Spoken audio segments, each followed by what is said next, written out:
While flying over a remote area, pilot Frank noticed an unusual sight below, a group of animals running in circles. Intrigued by their strange behavior, he decided to land nearby for a closer look.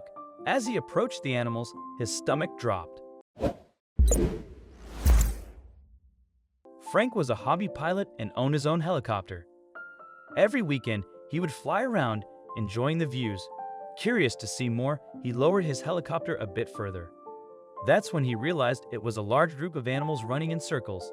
After landing his helicopter perfectly, Frank walked to the spot where he had seen the animals. He could hear their hooves hitting the ground at full speed even before he was close enough to see them. Finally, he stood face to face with the group and gasped loudly. It was a herd of deer larger than he had ever seen before, moving as if in a trance. Suddenly, Frank spotted something in the middle of the circle. His eyes grew wide in shock as he scrambled for his phone and dialed 911. Frank wasn't sure what to tell the dispatcher. He wanted it to sound believable so they would send the police. But he also knew how strange this situation was. "I have found something that I believe needs the police's attention," he eventually said, his voice urgent with a slight tremor of fear. As he hung up the phone, Frank suddenly felt a sharp pain in his back. He fell to the ground and everything turned black. He had no idea how long he had been knocked out on the ground, but when he woke up again, one side of his face was numb from the cold and his clothes were soaked because of the snow. His eyes struggled to focus, scanning the horizon for any sign of shelter or safety, but all he saw was the endless swirl of white. Frank realized he was in the path of a stampede. Panic surged as he looked for an escape, but the animals moved too fast, their numbers too great. Despite the throbbing pain in his head and the numbing cold, Frank knew he couldn't stay still. He glanced around, spotting a cluster of trees nearby. He quickly scanned his surroundings, realizing the forest might offer some cover from the stampede. He dodged between trees, trying to keep as quiet as possible while the sound of the stampede grew louder around him. Looking for any advantage, he tried to predict the deer's movements, searching for patterns or pauses in the stampede that he could use to his benefit. Catching his breath behind a tree, Frank peered out at the enclosing ring of deer. He assessed his situation, noting the gaps between the animals as they moved. He observed the pattern of the deer, timing their movements. This path, risky as it was, seemed like his best chance to get away from the outer edges of the stampede, where he was more exposed to danger. With his heart pounding in his chest, Frank waited for the right moment.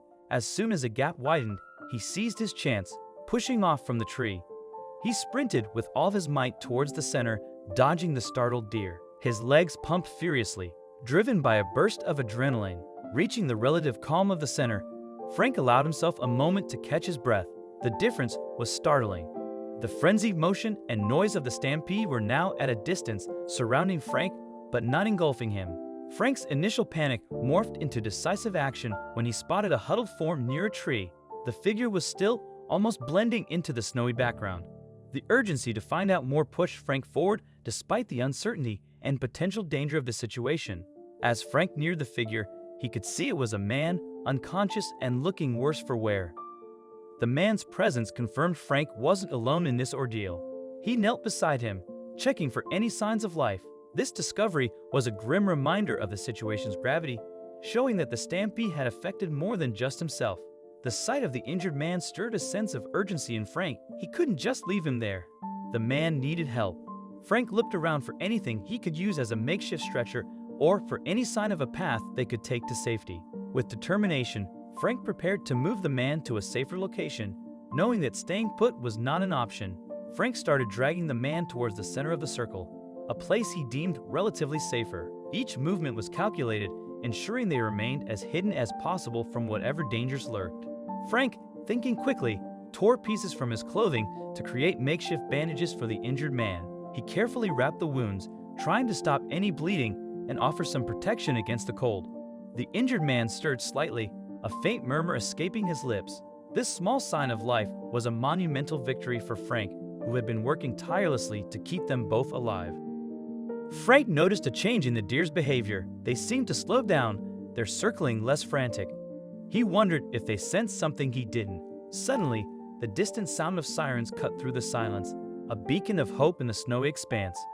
Frank perked up, his heart racing with the promise of rescue. He whispered words of reassurance to the injured man, promising that help was close. This moment of impending rescue filled Frank with profound thankfulness despite the ordeal they had endured. As the rescue team approached, the deer surrounding Frank and the injured man began to part ways, almost as if guided by an unseen force. The rescue team arrived with precision and efficiency, a stark contrast to the chaos that had reigned before. Paramedics, accompanied by police officers, quickly assessed the situation, their movements practiced and coordinated. They immediately tended to the injured man, providing first aid and preparing him for transport. Frank watched as they worked with speed and expertise, grateful for their prompt attention.